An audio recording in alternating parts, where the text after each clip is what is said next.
तुम्ही पाहत आहात MCN न्यूज मराठी।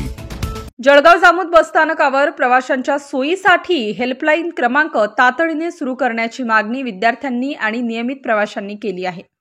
या बसस्थानकावरून दररोज शेकडो प्रवासी विविध गंतव्य स्थानांसाठी प्रवास करतात।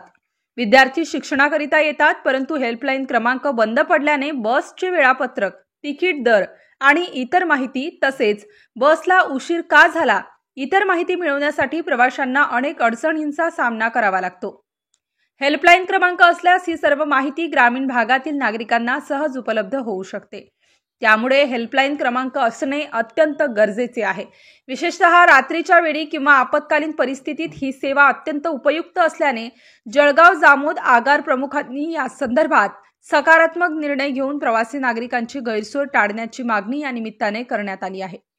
विद्यार्थ्यांसह सर्वसामान्य प्रवासी नागरिकांच्या मागणीनुसार महाराष्ट्र राज्य मार्ग परिवहन महामंडळाच्या MSRTC अधिकाऱ्यांनी याबाबत सकारात्मक प्रतिसाद देत लवकरच हेल्पलाईन सुविधा सुरू करण्याचे आश्वासन दिले असून यामुळे जळगाव जामोद बसस्थानकावरील प्रवासी सेवांचा दर्जा उंचावण्यास निश्चितच हातभार लागणार असल्याचे बोलल्या जात आहे।